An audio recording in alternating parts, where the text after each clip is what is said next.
जय हिंद दोस्तों, स्वागत है आपका मैथ्स मैजिक क्लासेस पे। तो दोस्तों, जैसे आप लोग को पता है, डेली मैं आरआरबी ग्रुप डी के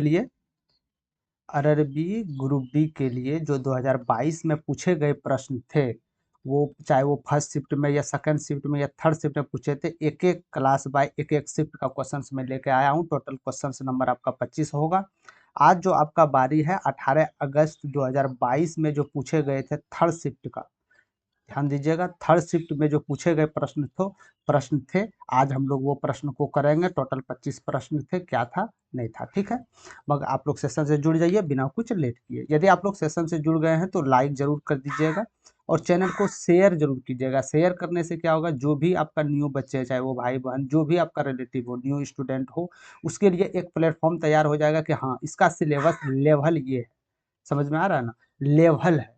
लेवल यदि आप पीवाईक्यू को, रेलवे का कुछ भी मत है, प्रैक्टिस सेट आप ना लगाए, डेली पीवाईक्यू क्वेश्चंस आप लोग भी देखते हैं ना, तो भी मैं गारंटी देता हूँ 25 में 23 आप करके आ जाइएगा, ठीक है।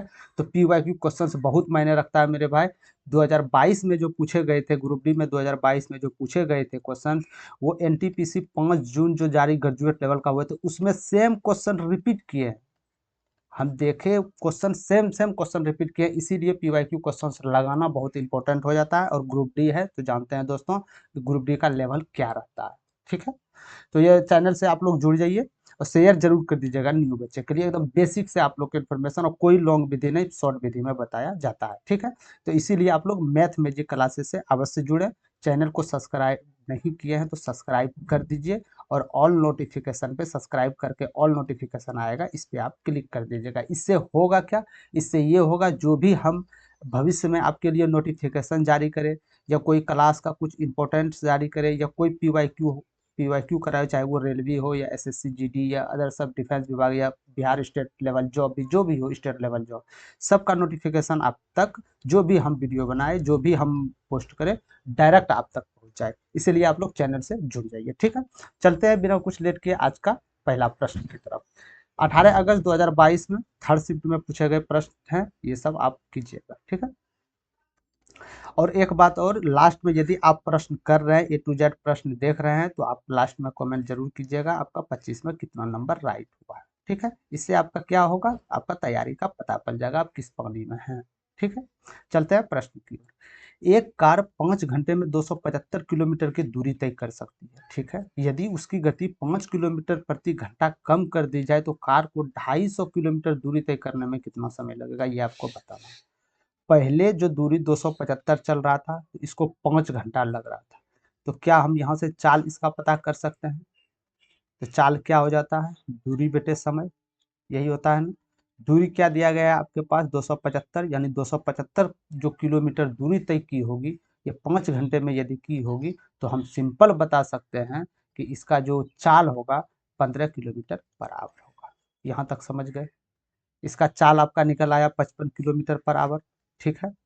अब बोला जा रहा है इसकी गति 5 किलोमीटर पर घंटा की दर कम कर दी जाती है। था कितना चाल, 55, लेकिन 5 किलोमीटर पर आवर इसकी चाल कम हो रहा है, तो चाल कितना चाल बच गया इसके पास, 50 किलोमीटर पर आवर। ये तो मेरे पास चाल आ गया, लेटेस्ट चाल जो कम करके बोला गया था, 5 किलोमीटर कम, ठीक है। तो कार को 250 किलोमीटर दूरी चेंज करने में कितना समय लगेगा। तो हम जानते हैं समय निकालना है, तो दूरी बटे चाल आपको करना ही होगा हर हाल में, ठीक है।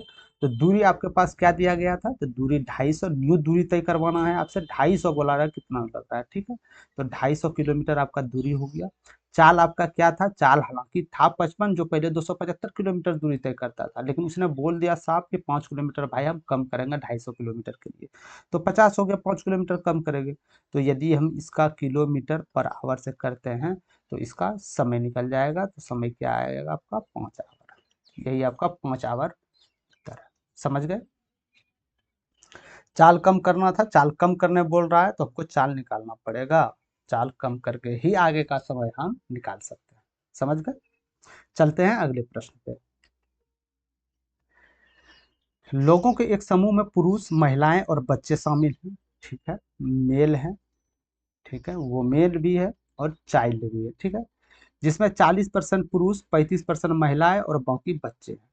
तो यदि हम टोटल को 100 मान लें, सपोज डेट 100 हम टोटल को मान लें, तो इसमें बोला जा रहा है 40% आपका मेल होगा, 35% आपका वो मेल होगा, और जो बच्चे जो होंगे आप, तो ये 100 में यदि ये दोनों घट जाएगा तो बच्चे, ऑफिशियली बात है, जब 100 मेल वुमेन और चाइल्ड मिला के टोटल हम मान लिए 100 आदमी हैं, और दोनों मिल के यहाँ पे 75 है, तो हम बोल सकते हैं कि चाइल्ड जो होगा वो 25 होगा।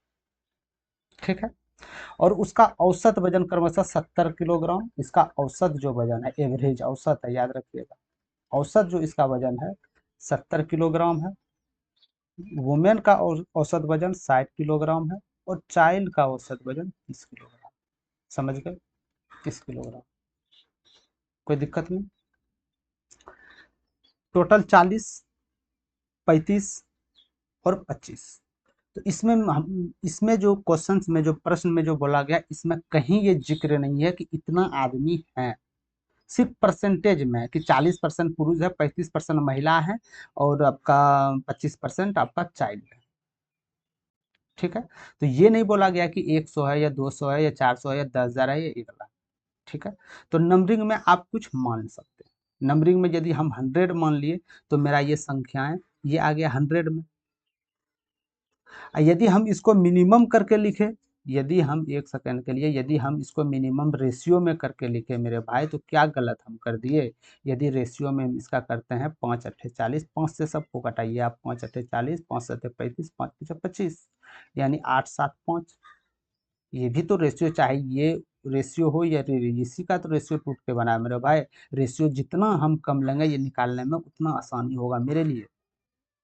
समझ गए, क्योंकि क्योंकि टोटल आदमी दिया गया नहीं। तो यहाँ से जब टोटल करते थे, तो इसमें तो 100 आदमी था, यदि हम रेशियो में इसको कन्वर्ट करें तो 8 7 15 5, यहाँ 20 आदमी। ठीक है। तो टोटल 20 आदमी के लिए हम, चाहे वो मेल हो, वो मेल हो या चाइल्ड हो, 20 आदमी के लिए हम निकाल। ठीक है। अब बोला जा रहा है उसमें से 8 आदमी जो है उसका वजन 70 किलोग्राम है। ठीक है। और उसमें से 7 महिलाएं जो है उसका आयु 60 वर्ष है, और उसमें से जो आपके बच्चे हैं उसका 30 साल। ठीक है, कहीं कोई दिक्कत नहीं। औसत आयु है, औसत आयु है 8 आदमी का औसत आयु 70 साल है, तो क्या मैं बोल सकता हूँ कि 8 आदमी का टोटल आयु का योग क्या होगा। तो गुना करने पे आपका 560 आएगा, कि टोटल 560 किलोग्राम होगा। समझ गए, समझ गए, 560 होगा। 7 आदमी का औसत 60 है, तो क्या मैं बोल सकता हूँ कि 7 आदमी का टोटल जो होगा आपका किलोग्राम में, वो किलोग्राम 42 420 किलोग्राम होगा वजन। औसत में 60 है, यानी 20। औसत क्या होता है, एवरेज, बीच। ठीक है। 5 या 15, इसी तरफ इसी प्रकार हम बोल सकते हैं कि 150 केजी टोटल बच्चे का वेट हो। समझ गए। अब पूरा पूछा जा रहा है कि समूह का औसत वजन कितना है, टोटल, टोटल आदमी का औसत वजन कितना है। तो टोटल आदमी क्या था मेरे पास, 20 था ना, हालांकि था, हम इससे भी कर सकते थे मेरे पास, लेकिन इससे थोड़ा कैलकुलेशन करना लंबा होता है, इसलिए कैलकुलेशन को करने के लिए हम रेशियो में कन्वर्ट किए हैं। समझ गए। तो यहाँ से टोटल कितना किलो का आदमी हुआ, टोटल औसत पूछ रहा है, कुल औसत, तो कुल औसत बराबर कुल योग, यहाँ देना होगा आपको, कुल योग, कुल योग किसका, किलोग्राम का कुल योग बेटे, नंबर ऑफ कैंडिडेट। समझ गए। तो औसत कुल योग केजी में कितना है, तो यहाँ से आप 560 हो गया, ये आपका 420 हो गया, ये 150। इसमें आप ऐड कर दीजिएगा तो 0 हो जाएगा, 5 2 7 6 13, 1 हो जाएगा 2 4 2 6 6 5 11, यानी 1130 केजी टोटल 20 आदमी का, टोटल 20 आदमी का ये मेरा निकल के आया, 20 कैंडिडेट का। समझ गए, टोटल 20 आदमी का। तो टोटल कितना केजी हुआ था आपका, 1130 केजी टोटल हुआ था ना, 1130 केजी। टोटल कैंडिडेट आपके पास कितना था, तो टोटल 20 था, रेशियो में निकाले थे। यदि हम इससे गुना करते तो हम 100 लेते, लेकिन हम रेशियो में गुना करके लिए थे, 20 का वैल्यू आया था, तो 20 से डिवाइड, बस यहीं से औसत निकल जाएगा आपका, 56 हो जाएगा ना, 56.5 किलोग्राम इसका एवरेज निकल जाएगा टोटल का, 56.5 किलोग्राम। ऑप्शन नंबर 4 सही है आपका। समझ गए। आप डायरेक्ट भी कर सकते थे, इसमें कोई बड़ी बात नहीं है, यहाँ से आप डायरेक्ट भी जा सकते, इसको डायरेक्ट गुना 70 से कर सकते, इसको डायरेक्ट 60 से, इसको 30 से कर सकते थे। ठीक है, मैंने रेशियो में इसीलिए तोड़ा, क्योंकि यहाँ कैंडिडेट का कोई मतलब नहीं दिया गया है, इससे आपको परसेंटेज दिया गया। परसेंटेज तो हम एक भी मान के निकाल सकते हैं। समझ गए। चलते हैं अगले प्रश्न पे। ये आपका सरलीकरण का था। बहुत ही सिंपल प्रश्न है, तो आपको इसको प्रोसेस, यदि आप यूनिट डिजिट का इस्तेमाल करते हैं तो यूनिट डिजिट आपका फेल हो सकता है इसमें, क्योंकि यूनिट डिजिट सबका सेम है, यहाँ देख सकते हैं। ठीक है, यूनिट डिजिट सबका सेम है। तो यहाँ से हम यदि इसको मल्टीप्लाई करें 335 का, तो कितना आ जाएगा इसमें? 25 या 75 हो जाएगा ना, 75, ये 1625 हो जाएगा। ठीक है, 1625 प्लस, ठीक है ये है। तो सबसे पहले ब्रैकेट का काम क्रिया करना है आपको, तो ब्रैकेट से निकल के 11 आ जाएगा, और यहाँ 21 हो जाएगा। ठीक है, माइनस 31 गुना 21 हो, समझ गए। सॉरी, यहाँ 21 नहीं होगा, 22 हो जाएगा आपका ना, 22 हो जाएगा। ठीक है, यहाँ से ये निकल गया, निकल गया ना। अब यहाँ से क्या होगा आपका, यदि आप इसको करते हैं, गुणनफल करते हैं, तो गुणनफल करके निकल के क्या आ जाएगा इसका? 1625 मेरे भाई आएगा। तो इसका 21 गुना और 31 गुना 21 करते हैं आप, तो आपका 651 निकल के आ रहा है। इसका करते हैं 22 22, तो 242 निकल के आ रहा है। समझ गए, टोटल 242 निकल के आ रहा है। तो यहाँ से आप यदि दोनों को योग करते, क्योंकि प्लस प्लस है, दोनों योग होगा, तो 2207 और 6 हो जाएगा, माइनस 242 हो जाएगा। तो यहाँ से उत्तर आपका निकल के क्या हो जाएगा? 2034 आ जाएगा, यानी 2034 आपका इज करेक्ट आंसर होगा, 2034। समझ गए, कैलकुलेशन था, बन जाता। चलते हैं अगले प्रश्न पे। ये क्वेश्चन, ये प्रश्न भी पूछे गए हैं आपका ग्रुप डी में 2022 थर्ड शिफ्ट में, 18 अगस्त वाले। ठीक है, 8 पे पावर 2, 8 पे पावर 2 गुना 3 पे पावर 3, बेटे इसको हम 8 लिख सकते हैं। ठीक है, वर्ग है 64 का 8। ठीक है, इसको हम 9 लिख सकते हैं ना, कोई दिक्कत, 9 लिख दिए नहीं। अब आपको सिंपल फॉर्म में तोड़ना है इसको। सिंपल फॉर्म में तोड़ने के लिए क्या ये 8 का किसी का क्यू भी है क्या? तो हाँ क्यू है, 2 का 3 क्यू है, और इसका स्क्वायर चले आएगा। 3 का तो यहाँ 3 ऐसे ही आ जाएगा, क्योंकि 3 से नीचे जाने वाले हैं नहीं। तो 2 से 3 8, इसको हम लिख सकते हैं, 3 पे पावर 2 हम लिख सकते हैं। ठीक है, तो ये संख्या क्या निकल के आएगा? 2 पे पावर, ये दोनों पावर है तो गुना होगा, क्योंकि ब्रैकेट है, ब्रैकेट नहीं रहता तो वर्ग होता है। यदि ब्रैकेट है तो गुना होगा, 3 दूनी 6 हो जाएगा, और गुना 3 पे पावर 3 हो जाएगा। यहाँ से आपका 2 पे पावर 3 होगा, यहाँ से 3 पे पावर 2 होगा।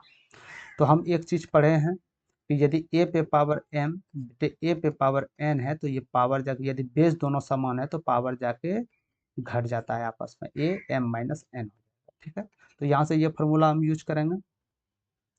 समझ गए, यहाँ से ये फार्मूला यूज कीजिए आप।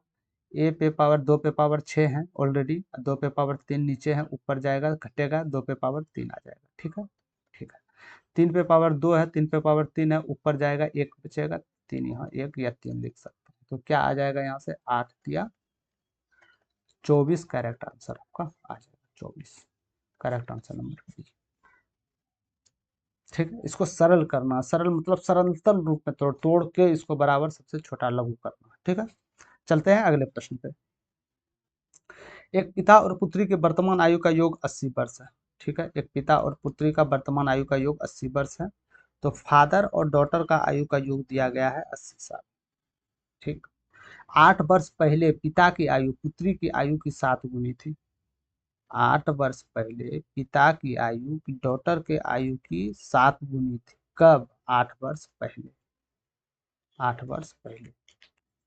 ठीक है, 8 वर्ष पहले। समझ गए, 8 वर्ष पहले रेशियो ये आ गया था। तो 8, अब से 8 वर्ष बाद पुत्री की आयु कितनी होगी ये आपको बताना है। अब से यानी कि वर्तमान आयु इसका निकालिए, इसमें 8 साल जोड़िए, तब इसकी पुत्री पुत्री की आयु प्राप्त होगा। बस ये करना है। ठीक है, 8 साल पहले आपका रेशियो दिया गया था 7:1, और इसका योग जो दिया गया है वर्तमान आयु का योग 80। तो क्या मैं बता सकता हूँ यहाँ से 8 वर्ष, 8 वर्ष पहले इसका आयु का योग क्या रहा होगा? 8 वर्ष पहले, यानी 2 कैंडिडेट है तो 8 8 16 बढ़ा होगा, 8 साल बाद गया तो 16 बढ़ा होगा, यानी कि हम यदि 16 माइनस कर देते हैं तो 8 साल पहले इसका आयु का उम्र निकल जाएगा, यानी 64 आ जाएगा। ठीक है, 64 साल आ जाएगा, यानी 8 साल पहले इसका आयु का योग क्या रहा होगा, 64 साल रहा होगा।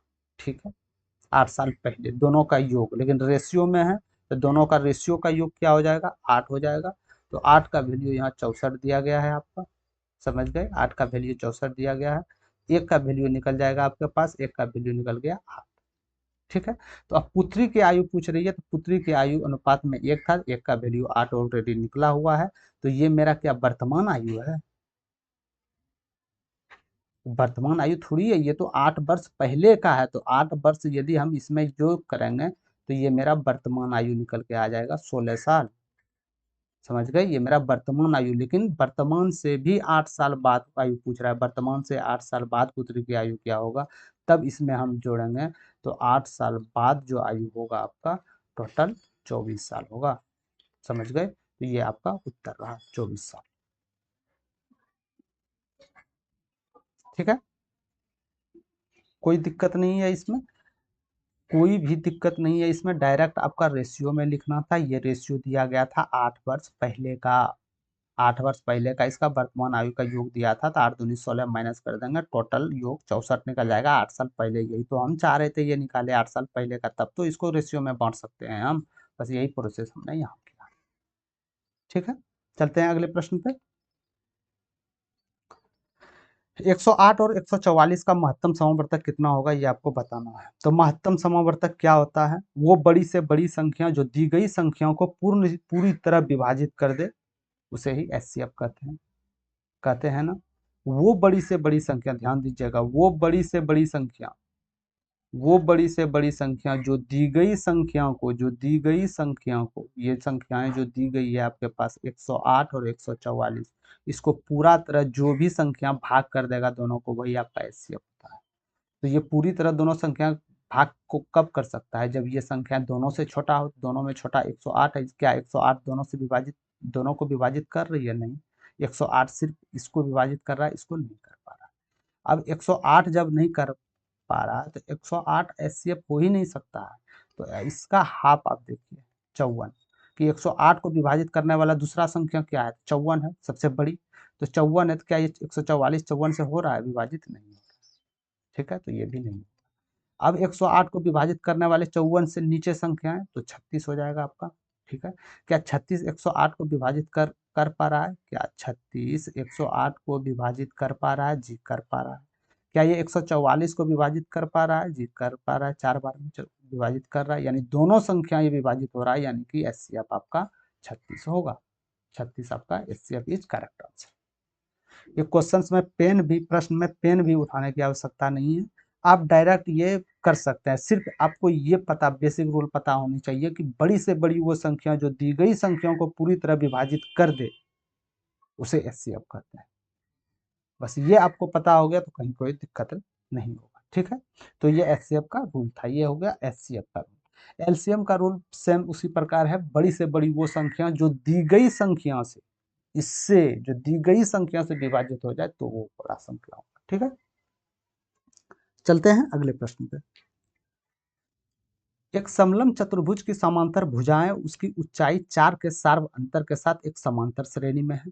ठीक है, यदि ऊंचाई सबसे बड़ा पद है और समलंब चतुर्भुज का क्षेत्रफल 160 वर्ग इकाई दिया गया है, तो सबसे बड़ी भुजाएं समांतर भुजा की लंबाई और सबसे छोटी समांतर भुजा की लंबाई का अनुपात आपको ज्ञात करना है, क्या होगा। अब इसमें बहुत सारे स्टूडेंट स्किप कर देते हैं, क्यों स्किप करते हैं, आप यदि नहीं बन पा रहा है, प्रश्न से ऊपर से नहीं बन पा रहा है, तो इसको ऑप्शन से ट्राई क्यों नहीं करते हैं आप। ऑप्शन एक ऐसा मेथड है कि यदि आप उससे सॉल्व करते हैं तो 25, यदि आपका जो 23 सही होना चाहिए, 23/25, वो आप 25/25 लेके आइएगा। समझ गए, वो है ऑप्शन, लेकिन ऑप्शन बनाना होगा। जैसे एक समलंब चतुर्भुज है, तो समलंब चतुर्भुज एक हम बनाने का प्रयास करते हैं, तो ये समलंब चतुर्भुज हम बना लिए। ठीक है, साफ नहीं बना लेकिन कोई बात नहीं है, ये समलंब चतुर्भुज हम बना लिए। ठीक है, चलिए माफ कीजिएगा, ये समलंब चतुर्भुज हम बना लिए, बन गया समलंब चतुर्भुज। ये इसका बीच में माध्यिका है। ठीक है, ये आपका ऊंचाई हो गया, इसको माध्यिका बोला जाता है।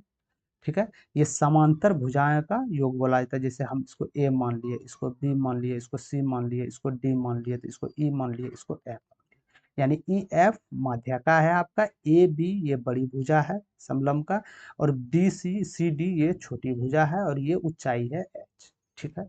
तो अब प्रश्न में बोला क्या गया है, प्रश्न को पढ़िए। एक समलंब चतुर्भुज के समांतर भुजाएं और उनकी ऊंचाई सार्व के चार के सार्व अंतर।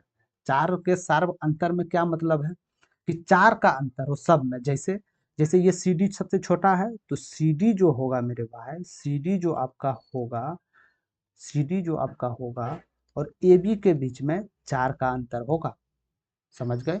और इसी तरह ऊंचाई और ओबी, ये ऊंचाई में और ये ए बी में, ये दोनों में जो अंतर होगा चौड़ाई और अंतर में, ये ऊंचाई, ये आपका ऊंचाई हो गया, ये आपका ये दोनों हो गया, ये दोनों में जो अंतर होगा वो भी चार का अंतर होगा। साफ साफ बोला जा रहा है प्रश्न में कि वही अंतर होगा चार का एक समांतर श्रेणी में। यदि ऊंचाई सबसे बड़ा पद है, ये भी बोला जा रहा है ऊंचाई सबसे बड़ा पद है, तो सबसे बड़ा ये होगा। ठीक है, सही क्रमानुसार अनुसार है। ए बी इससे छोटा होगा, सी डी तो सबसे छोटा होगा। तो बड़ी समांतर भुजा की लंबाई और छोटी समांतर भुजा की लंबाई क्या होगी? मतलब ये बड़ी वाला ए बी को खोज रहा है, बड़ी समांतर में ए बी का रेशियो खोज रहा है और सी डी का रेशियो खोज रहा है। समझ गए, ए बी का रेशियो खोज रहा है और सी डी का रेशियो खोज रहा है कि रेशियो क्या हो। एक बात हम बताते हैं कि ए बी और सी डी का रेशियो खोजा जाए, तो क्या मैं यहाँ से एक थोड़ा सा जनरली भी दिमाग लगा के ये नहीं बोल सकते हैं कि ए बी हमेशा बड़ा होगा सी डी से? अरे ए बी हमेशा बड़ा होगा सी डी से, क्योंकि ए बी भुजा देखो कितना बड़ा है ए बी का, और सी डी का देखो कितना छोटा है। तो कहीं ना कहीं ए बी बड़ा होगा, तो ए बी बड़ा होगा तो ये रेशियो में सबसे बड़ा वाला हमको रखना है। तो इधर बड़ा है तो ये कैंसिल, इधर बड़ा है तो ये रख सकते हैं इधर। ठीक है, बिना कुछ किए हम, बिना प्रश्न बनाए हम दो ऑप्शन को छांट दिए। अब मेरा मामला 50% आके लटक चुका है। ठीक है, कोई दिक्कत नहीं, यहाँ से दो ऑप्शन, क्योंकि बोला साफ साफ बोला जा रहा है बड़ी समांतर भुजा की लंबाई और छोटी समांतर भुजा की लंबाई क्या होगा। तो बड़ी समांतर और छोटी समांतर, तो बड़ी वाला तो बड़ी होगा ना, छोटी वाला तो छोटी होगा। तो बड़ी छोटी होना चाहिए, छोटी बड़ी क्या है ये नहीं होना चाहिए। तो ये दो ऑप्शन यहाँ से निपट गया है। ठीक है, और साथ में ये भी बोला जा रहा है इसका जो क्षेत्रफल है ना 160 वर्ग इकाई है।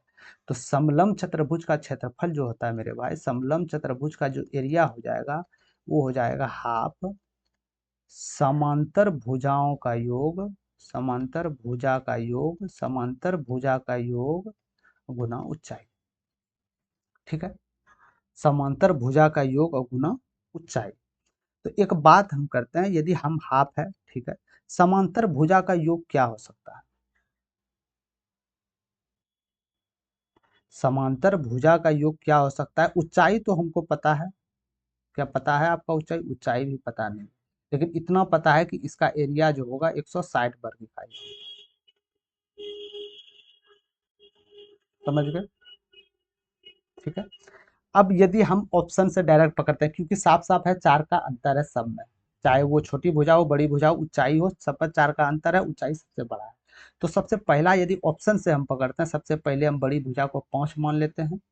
ये बड़ी भुजा को यदि हम 5 मानते हैं, बड़ी भुजा को, ये बड़ी है ये छोटी है, यदि बड़ी भुजा को 5 मानते हैं, छोटी भुजा को 1 मानते हैं, तो बोला जा रहा है ये दोनों में अंतर 4 का है, ये दोनों में अंतर 4 का है। तो 4 का यदि अंतर है तो ये 4 हो गया, 4 का अंतर है। तो 4 का अंतर है तो ये तो सेम हो गया ना, 5 1, ये दोनों में भी 4 का अंतर है। ठीक है, यदि हम इसको 1 मान लिए, इसको 5 मान लिए, तो इसको हमको 9 मानना होगा। अरे मानना होगा ना, 9 मानना होगा, बोलते नहीं हो, मानना होगा ना, 9 मानना होगा हमको। ठीक है, तो यदि 9 मान लिए, क्या ये हमको इस पे बैठाने पे इसका एरिया 160 के बराबर आ सकता है? देख लेते हैं। हाफ समांतर भुजाएं का योग क्या होगा? ये दोनों समांतर भुजाएं 5 1 6 और गुना 9, क्या ये 160 के बराबर आ जाएगा? कभी नहीं आएगा, यानी ये ऑप्शन हो ही नहीं सकता है, ये ऑप्शन हो ही नहीं सकता है। समझ गए, ये ऑप्शन हो ही नहीं सकता है, 5 1 ऑप्शन हो ही नहीं सकता है। ये भी गया, उत्तर बचा सिर्फ आपका एक।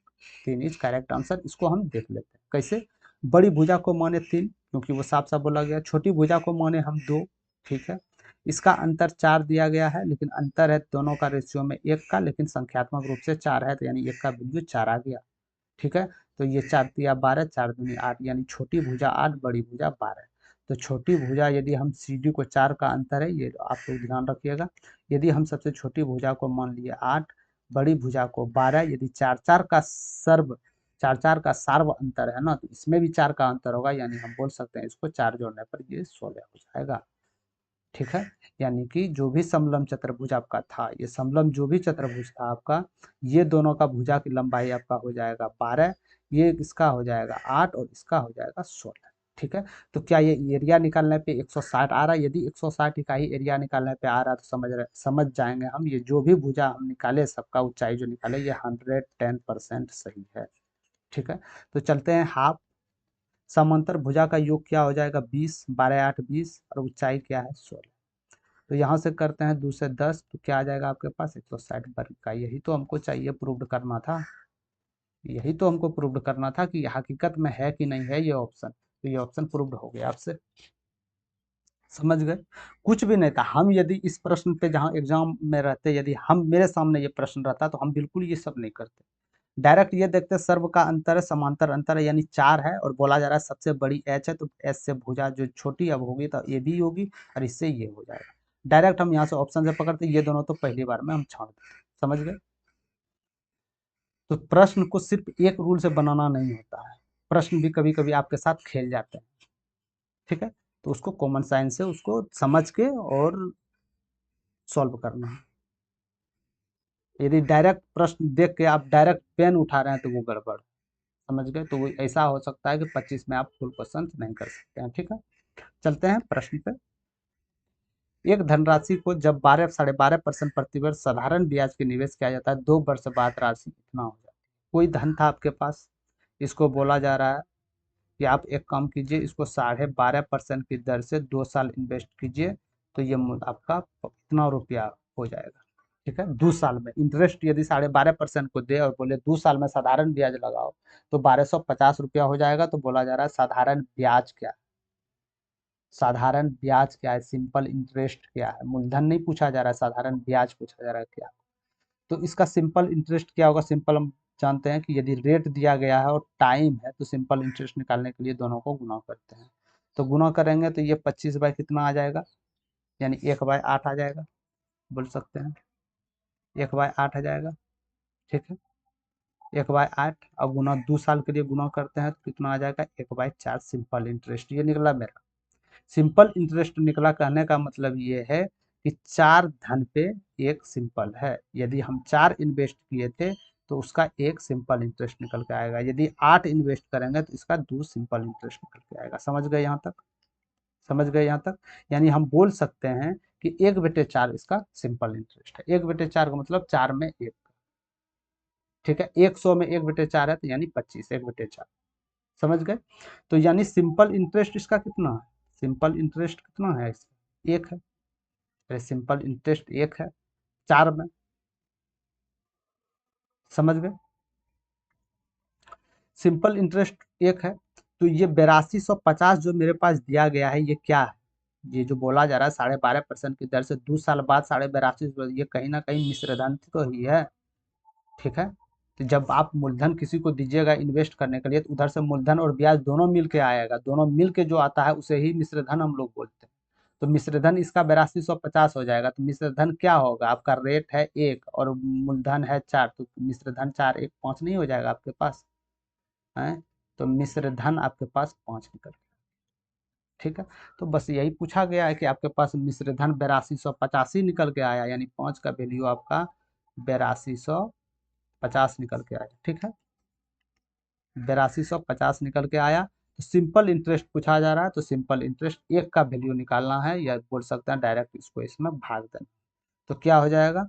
16 पंचे 80 हो जाएगा, 5 पचे 25 हो जाएगा, यानी 1650 आपका सिर्फ साधारण ब्याज निकला। इसका साधारण ब्याज निकला 1650 रुपये। समझ गए? 1650 रुपया इसका साधारण ब्याज है। हाँ, यदि ये पूछ देता कि मूलधन इसका कितना है, तो डायरेक्ट आप इसमें इसमें माइनस भी कर सकते थे, या यहाँ भी देख सकते थे कि यदि मिश्रधन में 5 माने हैं, सिंपल इंटरेस्ट 1 जा रहा है, 5 में 1 जा रहा है सिंपल इंटरेस्ट, तो कहीं ना कहीं जो मेरे पास मूलधन होगा वो 4 होगा। समझ गए? मूलधन 4 हो रहा है तभी तो एक इंटरेस्ट मिलकर 5 का निर्माण मिश्र धन का कर रहा है। ठीक है, तो ये सब जितना हम यहाँ पे लिख के आपको समझाएं, ये सब आपको माइंड में चलते रहना चाहिए। ठीक है, उतना पेन सिर्फ कैलकुलेशन के लिए पेन उठाइए। डायरेक्ट यहाँ से आप करते हैं कि हम जानते हैं इसका वैल्यू 1/8 होता है, 12.5 का वैल्यू 1/8 होता है, दो करेंगे 1/4 हो जाएगा, यानी मूलधन 4 है तो एक इंटरेस्ट जाएगा, लेकिन मिश्र धन दिया गया है तो 5 और 1 ही हो जाएगा, मिश्र धन 5 रेशियो 1, बस यहीं से डायरेक्ट आपको 5 से सिर्फ डिवाइड करना था। ठीक है, चलते हैं अगले प्रश्न पे। द्विघात समीकरण x² - 5x + 7 बराबर 0 है। ठीक है, बराबर 0 है, तो मूलों की प्रकृति क्या है बताना। क्या ये वास्तविक नहीं है, क्या ये वास्तविक परिमेय समान है, क्या वास्तविक अपरिमेय और असमान है, या वास्तविक परिमेय असमान। ठीक है, ये बताना है। तो कोई भी संख्याएं द्विघात समीकरण मूलों की प्रकृति निर्धारित करने के लिए हम एक फार्मूला का यूज करते हैं, b² - 4ac। ठीक है, तो इसमें a को आप 1 मान सकते हैं, b को -5 मान सकते हैं, c को 7 मान सकते हैं। तो b क्या है 5 तो 25 हो जाएगा, -4 है, और ac आपके पास क्या है 7 है, 7×4 = 28 कितना हो जाएगा -3। ठीक है, -3, क्या -3 एक वास्तविक मूल्य है? -3 एक वास्तविक मूल्य कभी नहीं, पहले ऑप्शन पे दड़ा गया, ये वास्तविक मूल्य नहीं है, ये वास्तविक नहीं है। समझ गए, बहुत ही आसान सवाल थे। चलते हैं अगले प्रश्न पे। किसी बिल पर 32% छूट और 2% की दो क्रमिक छूट पर विक्रय मूल्य के बीच 25 रुपए का अंतर है, तो बिल की वास्तविक राशि क्या है? प्रश्न को समझिए पहले। एक कोई भी थी, ये सामान बिक्री था, ये सामान कोई भी बिक्री था। ठीक है, छूट दिया जा रहा है तो हम बोल सकते हैं डायरेक्ट ये मार्क प्राइस हम इसको बोलते हैं। ठीक है, कोई ये वस्तु था जो बिक्री था। अब एक भाई साहब ने क्या किया, इसका 32% पे डिस्काउंट दे दिया। ठीक है, 25% डिस्काउंट देकर कुछ भी राशि होगा, कुछ भी राशि होगा या हम नहीं जानते हैं, कुछ भी राशि हो सकता है डिस्काउंट देने के बाद, क्योंकि इसका मूल्य निर्धारित नहीं है। और दूसरे व्यक्ति ने इसमें क्या किया, 2% की 20% की दो क्रमिक छूट दे दिए, इसमें 20% दिया, फिर इसको 20% दिया।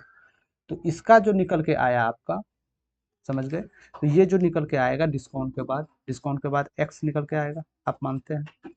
डिस्काउंट के बाद एक्स निकल के आएगा, और इसका 32% जो दिया था ये निकल के आएगा। साफ साफ यही बोला जा रहा है कि दोनों में छूटों का जो अंतर है, यानी वाई जो छूट दिया गया था ये छूट होके जो आया था, और ये एक्स जो छूट दे के आया था, दोनों का अंतर 25 रुपया है। ठीक है, तो बिल की वास्तविक राशि क्या होगा ये आपको बताना। ठीक है, यदि दो क्रमिक छूट दिया जा रहा है आप लोग के सामने, दो क्रमिक छूट 20% की दो क्रमिक छूट है, तो एकल छूट में इसको कैसे करेंगे, तो इसको डायरेक्ट आप इस विधि में कर सकते हैं। ठीक है, ये भी फार्मूला पे आप लगा सकते हैं, जहाँ की a + - b + - ab/100। ठीक है, ये प्लस माइनस है, चिन्ह परिवर्तन करना होगा, तो 20 × 20/100। ठीक है, ये चला जाएगा 4, तो ये क्या हो जाएगा -44 +4, तो क्या आ जाएगा आपके पास 40, यानी 40% एकल छूट हो गया आपका। समझ गए, 40% आपका एकल छूट हुआ कि नहीं। 20% की दो क्रमिक छूट दिया जाता है। ठीक है, ओ सॉरी सॉरी, 44 हम यहाँ लिख दिए, एक सेकंड। ये -20 यानी -40 और +4, क्या हो जाएगा यहाँ 36, यानी 36% डिस्काउंट ये दोनों मिल के आया है आपका। ठीक है, ये जो 32% दिया, ये दोनों मिलके, एक तो डायरेक्ट आपका 32% गया था, और एक 20% दो कर्मिक छूट दिया गया था, दो कर्मिक छूट दिया गया था, तो इसका निकल के जो एकल आया वो 36% आया। ठीक है, और साफ साफ बोला जा रहा है ये दोनों का छूट का जो अंतर है 25 है, छूट का अंतर 25 है, तो छूट में परसेंटेज में कितना अंतर है, 4% में अंतर है, लेकिन संख्या में कितना छूट है 25 में है, तो 100% हम सभी को मूलधन मानते हैं, 4 से 25 हो जाएगा, 25 25 हाँ 625, आपका तो ये वास्तविक राशि जो होगा आपका 625 होगा। समझ गए, ये आपका वास्तविक राशि होगा 625। चलते हैं अगले प्रश्न पर। एक नियमित बहुभुज में भुजाओं की संख्या ज्ञात कीजिए यदि इसका प्रत्येक आंतरिक कोण 160 डिग्री है। तो कोई भी बहुभुज में भुजाओं की संख्या, प्रत्येक भुजाओं की संख्या निर्धारित के लिए उसका एक आपको फार्मूला यानी सूत्र आपको याद रखना होगा। 2n-4 × 90 degree. प्रत्येक बोलेगा तो n से डिवाइड कर देंगे, ठीक है। 2n-4 × 90 डिग्री, अब बेटे n, ठीक। तो 2n-4 90 डिग्री बेटे n, तो ये भुजाएं कितना हो जाता है, आंतरिक कोण 160 डिग्री हो जाता है। बस यहाँ से आप प्रक्रिया इसको कर लीजिएगा, तो 9 दूनी 180 n माइनस 360 बराबर 160 n, समझ गए। इधर आ जाएगा 20 n होगा, उधर जाएगा माइनस है तो प्लस हो जाएगा, 360 हो जाएगा, तो n बराबर क्या हो जाएगा आपका 18। यानी भुजाएं की संख्या क्या होगी आपका 18, भुजाओं की संख्या 18 भुजा होगा। तो ये फॉर्मूला आपको रखना है। अब प्रीवियस वीडियो में जो फर्स्ट शिफ्ट और सेकंड शिफ्ट में भी जो पूछे गए थे उसमें भी हमने देखा, ठीक। तो उसमें भी सेम क्वेश्चन रिपीट किए थे, सिर्फ ये इसका अंतर थे, अंक का अंतर थे, और ये एनटीपीसी 12th लेवल में भी आ रहा है। कल का भी वीडियो देखे थे मैंने, एक दो स्टूडेंट बता रहे थे ये क्वेश्चन एक देखने मिला है। तो आप लोग बार बार क्वेश्चन पीवाईक्यू क्वेश्चन रिपीट करते रहिए, वहीं से क्वेश्चन डायरेक्ट छपते हैं। चलते हैं अगले प्रश्न पे। राजू और रमन किसी कार्य को 12 और 16 दिन में पूरा कर सकते हैं यदि वे राजू से शुरू करके एकांतर दिनों में, एकांतर एकांतर क्या होता है, अल्टरनेट, मतलब एक दिन छोड़ा के, जैसे आज हमने काम किया कल नहीं करेंगे, परसों करेंगे, फिर तरसों नहीं करेंगे, फिर अगले एक दिन करेंगे, फिर उसके अगले दिन बंद कर देंगे, फिर उसके अगले दिन करेंगे, उसको बोला जाता है एकांतर, इंग्लिश में बोला जाता है अल्टरनेट, ठीक है। तो कार्य कितने दिन में पूरा होगा यदि राजू पहले काम करना शुरू करता है। राजू कितना दिन में टोटल काम कर रहा था, 12 दिन में। रमन टोटल कितना दिन में काम कर रहा था, 16 दिन में।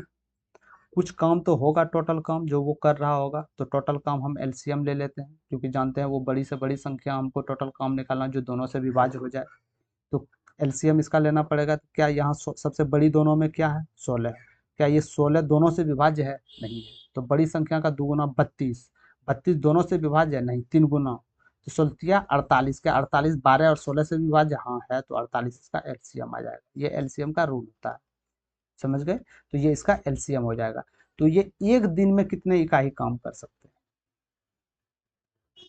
तो बच्चों का 48, ठीक है। और ये 3 इकाई, ये 4 इकाई किया, तो ये 3 इकाई करेगा। टोटल एक दिन में मेरे भाई, टोटल एक दिन में कितने इकाई काम हुआ, 7 इकाई काम हुआ। यही तो बोल सकते हैं आप ना, टोटल एक दिन में 7 इकाई दोनों मिल के काम करेगा एक दिन में। टोटल काम करना है हमको कितना, 48 इकाई,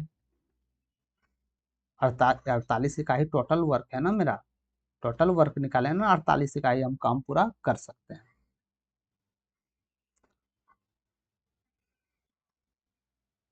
तो दोनों जो अल्टरनेट चल रहा था, एक दिन छुड़ा के एक दिन चल रहा था, ठीक है।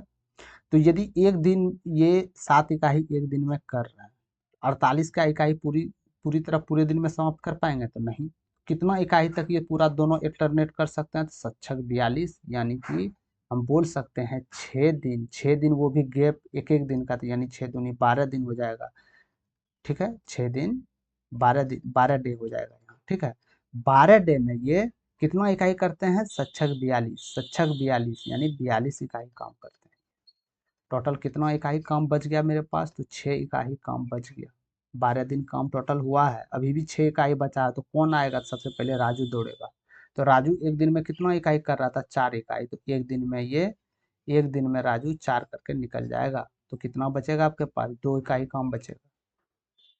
अब 2 इकाई करने के लिए कौन दौड़ के आएगा, तो ये रमन दौड़ के आएगा, लेकिन वो तो करता है एक दिन में 3, है ऑलरेडी काम 2, तो ये दो तीन बेरा में करके निकल जाएगा, यानी 2/3, तो 2/3 डे। तो टोटल कितना डे में काम पूरा हो जाएगा, तो 12 1 13, 13.23 day answer. 39 2 41/3 is correct answer, समझ गए। अल्टरनेट क्वेश्चन था, हमने यहाँ 2 से क्यों गुना किए 6 दिन में, क्योंकि एक दिन कर रहा था तो फिर बी आ जा रहा था, फिर सी आ रहा था, फिर, क्योंकि ये 2 दिन में रिपीट कर रहा है ना, तो इसीलिए हम 2 से गुना किए, ठीक है, क्योंकि काम होते जा रहा है, समझ गए। चलते हैं अगले प्रश्न पे। दो संख्याओं का योग 32 है, उनमें से एक संख्या दूसरी संख्या से 18 अधिक है। दो संख्याओं का योग आप लोग के सामने दिया गया है, 32 है, उसमें से एक संख्याएं दूसरी संख्या से 18 अधिक है। एक्स वाई जो भी होगा, दोनों का योग है, इसमें से एक संख्याएं दूसरी संख्याएं से 18 अधिक है।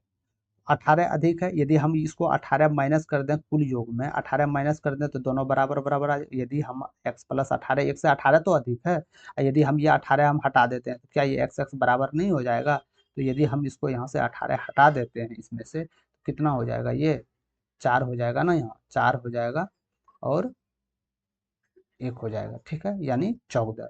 14 करने का मतलब है कि वो x और y का जो होगा साथ साथ होगा। अरे साथ साथ होगा ना, क्योंकि साफ है यहाँ, क्योंकि हम 18 हटाए हैं यहाँ से, तो बराबर रेशियो आ रहा था मेरा। एक्स एक्स जो भी होगा साथ होगा तो इधर भी साथ होगा, ये बराबर हो जाएगा। लेकिन साफ साफ बोला जा रहा है एक दूसरे से 18 अधिक है। 18 तो हम निकाले, दूसरे में 18 जोड़ दो ना, क्यों इतना टेंशन लेना? तो ये 7, यानी छोटी संख्या 7, बड़ी संख्या आपका 25 हो जाएगा। दोनों का अंतर आप कीजिएगा, 18 हो जाएगा। तो क्या पूछा रहा है? बड़ी संख्या क्या है? तो बड़ी संख्या 25 है। समझ गए? चलते हैं अगले प्रश्न पे। डी स्क्वायर प्लस 1/d² बराबर 18 दिया गया है। डी बड़ी है 1/d से, तो dq माइनस 1/dq का मान क्या होगा आप लोग को बताना है। तो डी स्क्वायर प्लस 1/d² का वैल्यू 18 दिया गया है। तो क्या मैं यहाँ से d प्लस 1/d का वैल्यू लिख सकता हूँ? ये हमने बहुत बार बताया कि यदि इस तरह संख्या हो तो इसमें 2 जोड़ के रूट अंडर कर देना, तो रूट अंडर 20 आ जाएगा। समझ गए? 20 आ जाएगा। और यदि हम क्या होता है, डी क्यू अब प्लस 1/dq निकलना पड़ेगा यहाँ से हमको, क्योंकि ये माइनस में डायरेक्ट कन्वर्ट होगा नहीं। तो इससे अच्छा हम एक काम करते हैं, इसको माइनस में ले लेते हैं हम। d प्लस 1/d बराबर रूट अंडर 20 है, तो d माइनस 1/d बराबर, इसका एक फार्मूला होता है मेरे भाई, p² - 4। समझ गए? p² - 4, तो p² इसमें क्या है? तो 20 का स्क्वायर है 20, अब -4 रूट अंडर, तो यानी d माइनस 1/d का वैल्यू आपके पास क्या निकल के आ गया? 4 आ गया ना। ये 16 चलेगा, रूट अंडर 16 4 का, तो ये 4 चौके 16, तो ये क्या निकल के आ गया? 4। तो बस यहाँ से आप dq - 1/dq का वैल्यू निकालना है, तो इसका फॉर्मूला हो जाता है x³ प्लस 3x। तो x³ कितना है? 4 का क्यूब, अब प्लस 4 तिया 12, यानी 4 चौके 16 के 64 हो जाएगा। 64 और 12 को हम जोड़ देंगे तो टोटल मेरा 76, ऑप्शन नंबर 2 आ जाएगा। समझ गए? तो बस कुछ नहीं करना था, यहाँ प्लस था, यहाँ माइनस था। डायरेक्ट यदि यहाँ से आप निकालते मेरे दोस्त तो ये क्यू प्लस में चला जाता, लेकिन यहाँ माइनस में था, फिर उसको कन्वर्ट करना ही होता। तो डायरेक्ट हमने यहीं से ये d माइनस डी में कन्वर्ट कर लिया, क्योंकि इसका जो क्यू होगा वो माइनस में होगा। ठीक है, माइनस में होगा। समझ गए? चलते हैं अगले प्रश्न पे। तो ये इसका चेंज करने का ये फॉर्मूला है, इसको याद रखिएगा, p² - 4 रूट अंडर p²-4। ठीक है, 1/3 पे पावर -3 प्लस 1/5। जब याद रखिएगा कोई भी संख्या 1/n होगा, जैसे पावर -1 है, तो ये संख्याएं डायरेक्ट क्या हो जाती है? n पे पावर 1 पॉजिटिव में आ जाती है। ठीक है, तो इसी के अनुसार हम लोग सॉल्व करेंगे। 1/3 तो ये 3 पे पावर 3 हो जाएगा। 1/5 तो 5 पे पावर 4 हो जाएगा। 1/15 बेटे में है तो ऊपर जाके स्क्वायर हो जाएगा। बस यहाँ से करना था 27, 625 ये हो जाएगा और 225 हो जाएगा। समझ गए? कोई दिक्कत नहीं। टोटल यदि आप योग करते हैं तो टोटल इका ही अंक भी जोड़ता है, 5 5 10 7 17, यानी ये ऑप्शन और ये ऑप्शन तो हो ही नहीं सकते हैं। ठीक है, तो 6 है, 6 2 8, यानी जो भी होगा 800 से प्लस होगा, तो 800 प्लस ऑप्शन जोड़ेंगे भी नहीं। ठीक है, कॉमन सेंस से निकाल सकते हैं आप। चलते हैं अगले प्रश्न पे। मोहित का वेतन 15,000 रुपये प्रति माह है। वो 5,000 रुपये घर के किराए पर, 2,000 रुपये बिलों पर और बाकी रकम अपनी मासिक बचत पर खर्च करता है। एक साल में उसकी बचत का पता लगाएं अगर उसने अपने जन्मदिन माह में जन्मदिन मनाने के लिए अपनी पूरी मासिक मासिक बचत खर्च कर दी है। ठीक है, मोहित के पास कितना प्रतिमाह था?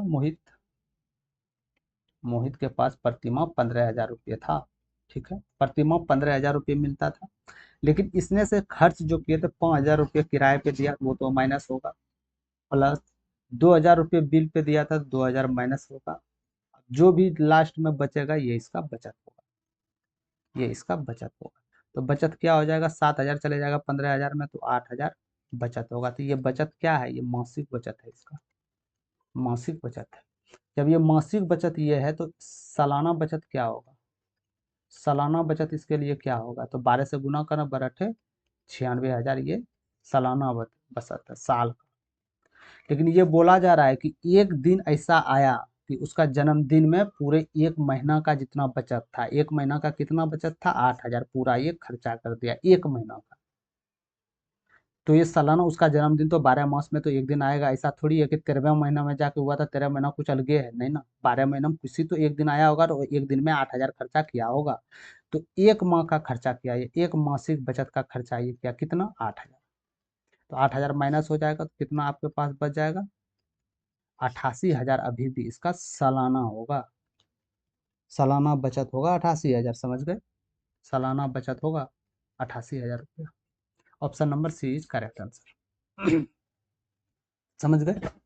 आप लोग गलती क्या करते हैं, आप लोग इसमें पहले यहीं से घटा लीजिएगा, इसके बाद गुना कीजिएगा, ऐसा नहीं होता, ऐसा कीजिएगा तो प्रश्न रॉन्ग हो जाएंगे, फिर बाद में ऑब्जेक्शन करना पड़ेगा 100 रुपया लगा कर।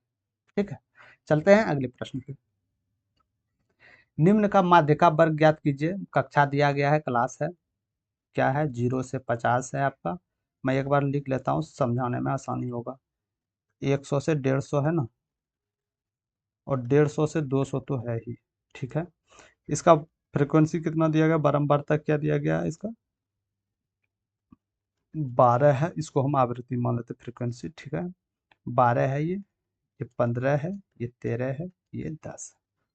ठीक है, अब हम माध्यिका इसमें कैसे निकाले, आखिर माध्यिका किसके बीच में आएगा, इसके बीच में, इसके बीच में, इसके बीच में, इसके बीच में। माध्यिका क्या होता है, बीच का, बीच का माध्यिका वही तो होता है, बीच का। ठीक है, तो आपको कुछ नहीं करना है, टोटल बारंबारता का योग, यदि इसका मिडिल निकालना है तो बारंबार इसका योग करना होगा आपको, यानी फ्रीक्वेंसी का जो होगा ये कितना टोटल हो जाएगा, तो 12 15 27, 27 13 40, 10 50 हो जाएगा, 50 हो जाएगा। इसका आधा करेंगे तो कितना आ जाएगा, 25। अरे इसका आधा करेंगे हम तो 25 तो ही आएगा, कि एफ का 2 हम कर देंगे तो ये 25 तो ही आएगा ना, 25 आ जाएगा, दो से भाग देंगे तो 25 आ जाएगा। तो ये देखना है यहाँ पे कि 25 जो आ रहा है, ठीक है, 25 जो आ रहा है, एक सेकंड, एक सेकंड, एक सेकंड, एक सेकंड, एक सेकंड, एक चीज भूल गए, एक सेकंड। हम इतना याद रखना है कि इसका फ्रीक्वेंसी का योग 50 आ रहा है। ठीक है, अब संचयी बारंबारता आपको करना है कि आखिर इसका क्या आएगा, तो इसको निकालने के लिए सर, संचयी फ्रीक्वेंसी निकालने के लिए सबसे पहले ये अंक को आप यहीं लिखना है 12, फिर कॉर्नर को करना, इसको योग करना, कितना हो जाएगा 27, फिर इसको योग करना है, कितना होगा 40, फिर इसको योग करना है, कितना होगा 50, होगा ना। यदि हम इसका आधा कर दे तो कितना हो जाएगा, ई एफ 25। तो 25 से थोड़ा अपर में, 25 से अपर वाला लेंगे, थोड़ा फर्स्ट वाला जो है, तो 25 से अपर वाला कौन है, 25 से अपर वाला कौन है, 27, 25 से अपर वाला 27 है, 27 है ना, बस यही इसका माध्य है। यदि इसका पूछे कि इसका आवृत्ति क्या होगा, तो आवृत्ति इसका 15 होगा, और यदि पूछे किसके किसके बीच में होगा, तो 50 और 100 के बीच में होगा, समझ गए, 50 और 100 के बीच में होगा, 50 और 100 इज करेक्ट आंसर। ठीक है, तो सबसे पहले आपको संचयी बारंबारता, ये आपको फ्रीक्वेंसी सेम दिया गया है, तो इसका संचयी बारंबारता आपको निकालना पड़ेगा, डायरेक्ट पहली संख्या को जोड़िए, फिर कॉर्नर को जोड़ते चलिएगा। ठीक है, फिर इसका फ्रीक्वेंसी का योग जो आधा होता है वो माध्य मिडिल वाला, तो वही मिडिल वाला, इससे थोड़ा अपर वाला लेना है, तो अपर वाला ये, समझ गए। चलते हैं अगले प्रश्न पे। समतल भूमि पर खड़ी एक मीनार की छाया सूर्य की ऊंचाई 30 डिग्री होने पर 60 डिग्री की तुलना में 40√3 मीटर अधिक लंबी पाई जाती है, तो मीनार की ऊंचाई क्या है। एक मीनार है, ये मीनार था, इसका पहले परछाई जो पड़ रहा था वो 30 डिग्री एंगल पे पड़ रहा था, 30 डिग्री एंगल, छोटी एंगल तो ये दूर में होगा, और ये है बड़ी एंगल, ये साइड। ठीक है, तो ये जो कर रहा था ना, तो बोला जा रहा था 30 से जो 60 गया, 30 से जो ये 60 चला गया, ये था, हम भी मान लेते हैं, 30 से जो 60 चला गया, तो ये जाने के लिए जानते हैं कितना दूरी तय किया था, √40√3 मीटर दूरी अधिक लंबी पाई जाती है, यानी कि 30 डिग्री से 60 डिग्री जाने के बीच इतना दूरी डिस्टेंस तय किया था ये, समझ गए, इतना दूरी तय किया था। ठीक है, हम जानते हैं 30 डिग्री के सामने वाला भुजा जो होता है वो ये होता है, यानी एच, तो यही है। ठीक है, तो यदि ये एच है, 30 एक सेकंड के लिए आप इसको भूल जाइए, एक सेकंड, ये 60 डिग्री को आप एक सेकंड के लिए भूल जाइए, ठीक है। डायरेक्ट ये 30 मानिए, एक सेकंड उसको भूल जाइए, डायरेक्ट इसको आप 30 मानिए, इसको 90 मानिए, इसको 60 मानिए। तो इसका भुजा तो ए होता है, हम जानते हैं, तो इसका भुजा a√3 हो जाएगा। तो यानी इसके नीचे जो भुजा होगी क्या हो जाएगी, टोटल यहाँ h√3 हो जाएगा। समझ गए, ये टोटल इसका और इसका टोटल, क्योंकि हम नहीं जानते, हम सपोज डेट के लिए भूल गए कि हमको 60 डिग्री यहाँ है, हम सिंपल माने कि 30 डिग्री से ये है। तो यदि ये भुजा एच है तो ये पूरा नीचे का भुजा जो हो जाएगा h√3, यदि ये भुजा ए है तो नीचे का भुजा a√3 हो जाएगा, ठीक है। तो h√3 पूरा नीचे चला आया, ठीक है। अब 30 को भुला के हम 60 डिग्री लेते हैं, तो 60 डिग्री के सामने वाले कौन एच है, और ये 30 है, तो 60 डिग्री के सामने वाले कौन a√3 होता है, a√3 होता है सामने वाले कौन, ये हमने बता दिए प्रीवियस वीडियो में डिटेल से, ठीक है। तो ए बराबर क्या हो जाएगा, h√3, ठीक है। ए बराबर h/√3 हो जाएगा, तो यानी ए का वैल्यू जो हो जाएगा, ए बीस नहीं तो है, तो ए बराबर h/√3। बस ये दोनों टुकड़ा टुकड़ा में था, ये दोनों का योग, ये दोनों ये इसका योग के बराबर हो जाएगा, यानी कहने का मतलब है h/√3 अब प्लस 40√3 बराबर h√3, ये इसके बराबर हो जाएगा। तो ये √3 3 चार एच प्लस 120 हो जाएगा, √3 3 हो जाएगा, 4 12 बराबर h√3।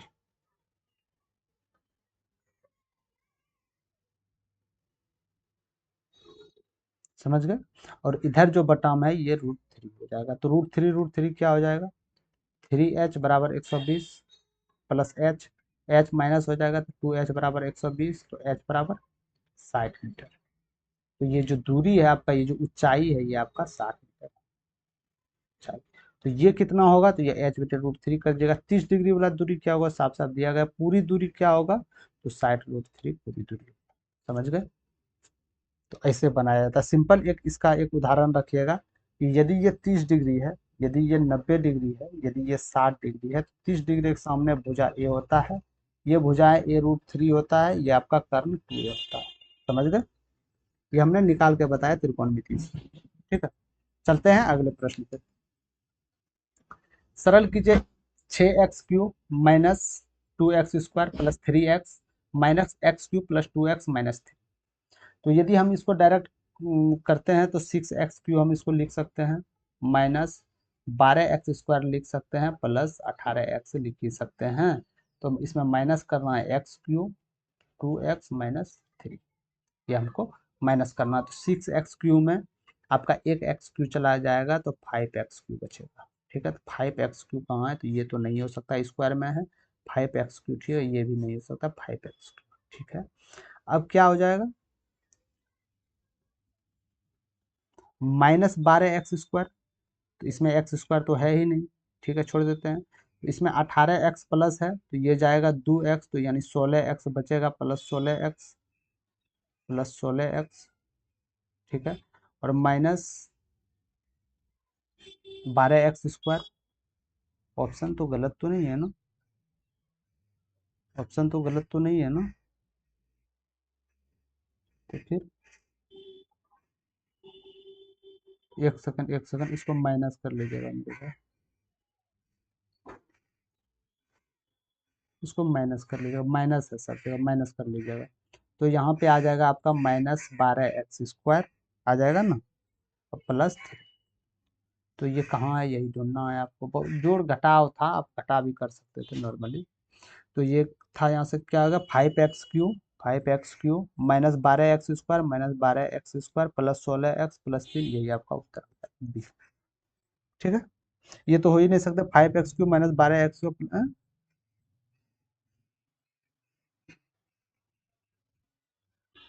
ये ऑप्शंस थोड़ा सा दिक्कत, गलत हो गया ऑप्शन, ठीक है, टाइप करने में दिक्कत हो गया था ऑप्शंस को, तो इससे डायरेक्ट हो गया ना।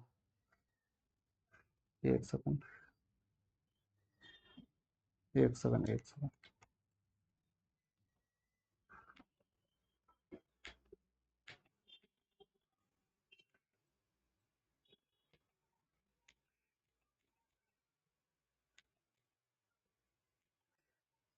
ठीक है। तो ये एक ऑप्शन जो है आपका गलत है, तो ये आपका उत्तर हो जाएगा, यानी 5x³ -12x² plus 16x plus 3, समझ गए, सिंपल था, घटाव था, ये हो जाता है आपसे। चलते हैं अगले प्रश्न की ओर। 6 सेंटीमीटर त्रिज्या वाले एक ठोस गोले से कितने गोलाकार ठोस कंचे बनाए जा सकते हैं जिसकी प्रत्येक की त्रिज्या इतना है। यानी एक गोला है, ये बड़ा गोला है, इसकी त्रिज्या दिया गया है 6 सेंटीमीटर। ठीक है, 6 सेंटीमीटर त्रिज्या दिया गया है। अब बोला जा रहा है कि इस गोले से कितने गोलाकार ठोस कंचे बनाए जा सकते हैं जिसकी त्रिज्या 0.3 हो। यानी कि इससे हमको इतना छोटा छोटा गुल्ली टाइप का बनाना है जिसका त्रिज्या 0.3 सेंटीमीटर दिया गया है। तो क्या गो की निर्माण होगा, क्या गो हम छोटा छोटा गोला इस बड़े गोले से निर्माण कर सकते हैं। तो कहीं ना कहीं पर सबसे पहले हमको आयतन जानना होगा कि आखिरकार इसका आयतन क्या होता है। गोले का आयतन क्या हो जाता है, 4/3 पाई आर क्यू। ये गोले का आयतन हो जाएगा 4/3 पाई आर क्यू। तो ये गोले का आयतन क्या निकल के आया मेरे पास, 4/3। पाई का मान क्या है आपके पास, 22/7। तो इसको कैलकुलेटिव ना करके इसको डायरेक्ट रखते हैं। ये आपका इतना बड़ा का आयतन हो गया, ठीक, बड़ा वाला का आयतन।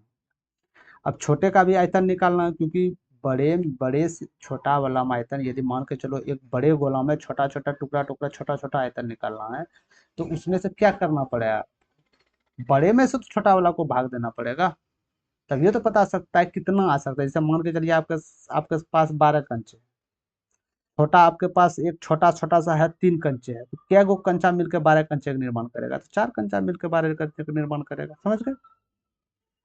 तो इसी तरह इसका क्या हो जाएगा, 4/3 पाई आर क्यू। यानी क्या क्या गो निकलेंगे, एन गुना कर दिए, ठीक है। तो 3 से 3 आपका चले जाएगा, ठीक है। 4 पाई से 4 पाई आपका उड़ गया, 4 पाई, ठीक है।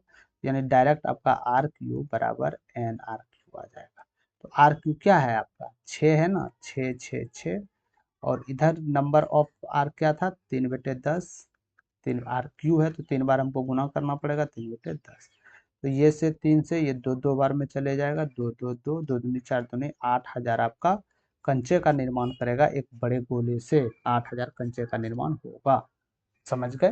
तो सबसे पहले कुछ भी आपको बांटना है, सबसे बड़े में से छोड़ना, चाहे वो बेलन से मापना हो, चाहे वो वर्ग हो, या चाहे वो कुछ भी हो, सबसे पहले आपको आयतन बराबर करना है। यदि आप आयतन बराबर करते हैं तो आपका सभी जगह सही जगह सब चीज सही होगा, ठीक है।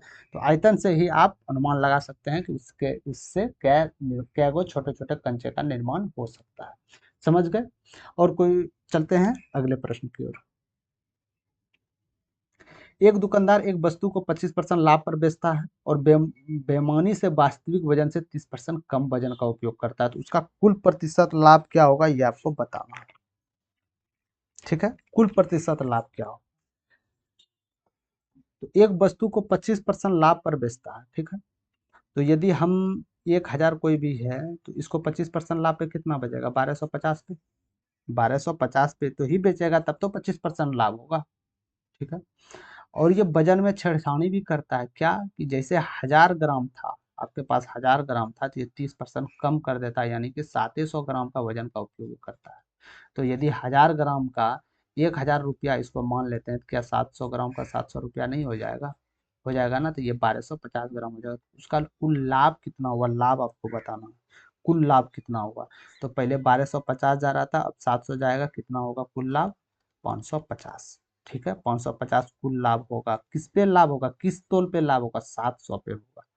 तो 100 पे कितना होगा, बस यहाँ से आप निकाल सकते हैं, लगभग में शायद ऑप्शन आ जाएगा इसका 8 के करीब आएगा, 8 के करीब, 8 से 8 के करीब, तो 78.57 एक ही ऑप्शन में है, तो ये इस करेक्ट आंसर, इसको भाग भी नहीं देना, ठीक है। तो यहाँ से देख लिए 8×7=56, थोड़ा सा ही कम है, लेकिन 8 बार में लमसम 8 के नीचे थोड़ा आएगा, लेकिन 8 के नीचे एक ही है, और बाकी बात बहुत दूर दूर ऑप्शन है, ठीक है।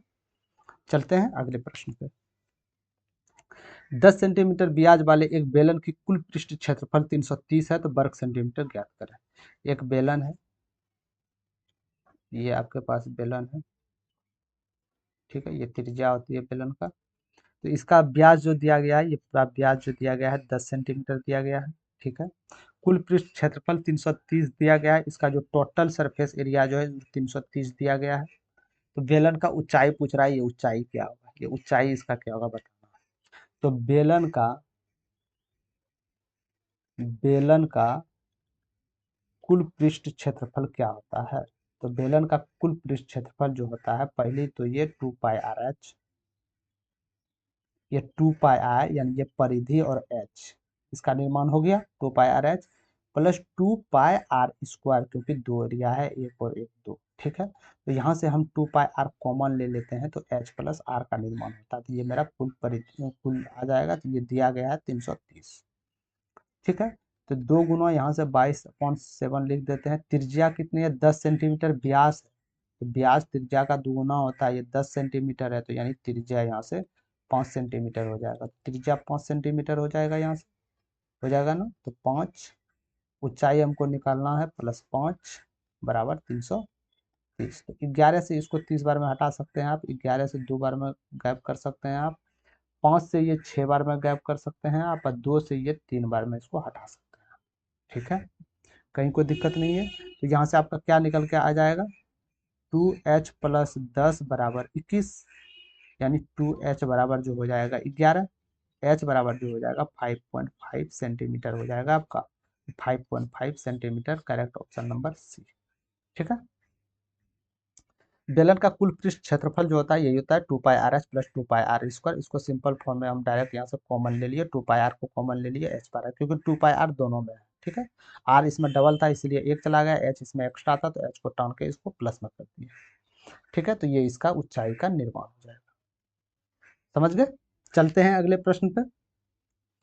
40:35 समानुपात।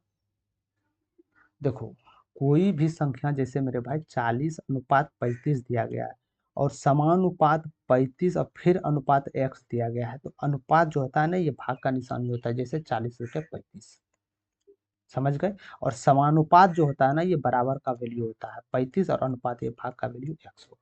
बस यहाँ से आप x का वैल्यू निकाल सकते हैं। तो कॉर्नर गुना कीजिएगा 40x और 35 गुना 35, तो यहाँ से x का वैल्यू निकाल सकते हैं इसमें 40 से डिवाइड करके। तो इसको कीजिएगा तो x बराबर क्या निकल के आ जाएगा? 35। अब 5 से 8 बार में चले जाएगा, 245/8 आंसर आपका उत्तर निकल के आएगा, 245/8, ठीक है। तो इसका वैल्यू जानना था और सिंपल था, इसको बेटे में करके बराबर कर देते, वहां से x का वैल्यू आपका निकल जाएगा।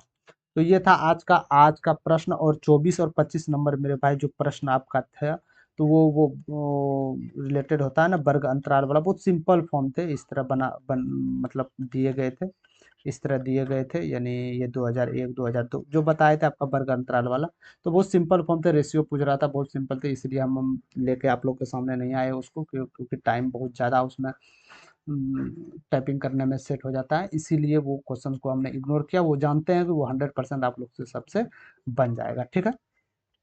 और इसी तरह आप लोग ये PYQ को, यदि अभी तक आप लोग PYQ को सीरियस नहीं ले रहे हैं तो आप बहुत बड़ा गलती कर रहे हैं, क्योंकि ग्रुप डी का कोर्ट केस जो भी है आज जारी, वो आज सुनवाई होगा शायद, उसका क्या सुनवाई होता है, शाम तक अपडेट उसका आ जाएगा। उसी के बेसिस पे PYQ क्वेश्चन कम से कम आप लोग लगाइए, अभी से PYQ क्वेश्चन एक एक कम से कम लगाइए, इससे क्या हो जाएगा, मैथ में आपका परेशानी दूर हो जाएगा, ठीक है।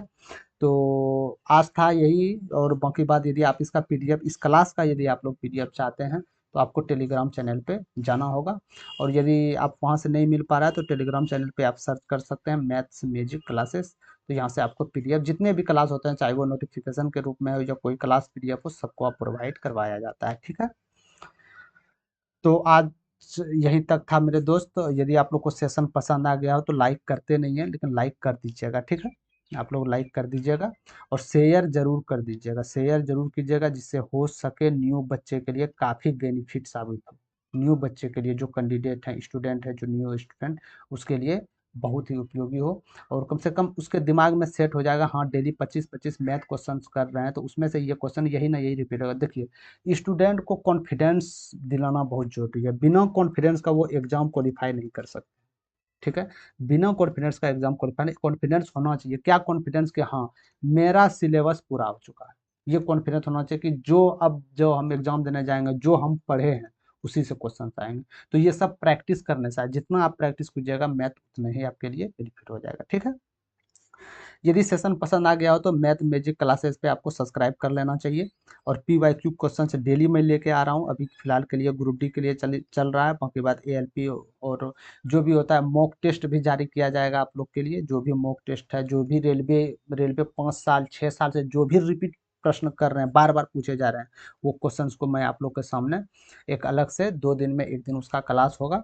तो उस क्लास में आप लोग को टोटल उसमें जो भी कैंडिडेट हैं, चाहे वो डिफेंस का तैयारी कर रहे हैं, चाहे वो रेलवे का तैयारी कर रहे हैं, या वो SSC का तैयारी कर रहे हैं, सब उसको कर सकते हैं। लेकिन ये जो है, ये सिर्फ रेलवे का जो है प्रीवियस ईयर, ये भी आपका हर एक एग्जाम में पूछा जाएगा, लेकिन ये PYQ क्वेश्चन रेलवे के दृष्टिकोण से बहुत महत्वपूर्ण हो जाता है। ठीक है, तो इसीलिए आप लोग चैनल को सब्सक्राइब कर लीजिए, और सब्सक्राइब करने के बाद बेल आइकन पे ऑल के बटन पे क्लिक कर दीजिएगा, जिससे होगा कि मेरा नोटिफिकेशन आप तक बार बार पहुंचती रहे। ठीक है, तो आज के लिए इतना ही। धन्यवाद, और मिलते हैं किसी नेक्स्ट क्लास में, या नेक्स्ट कोई भी अपडेट होता है उस पर। अभी के लिए इतना हूँ। धन्यवाद। जय हिंद।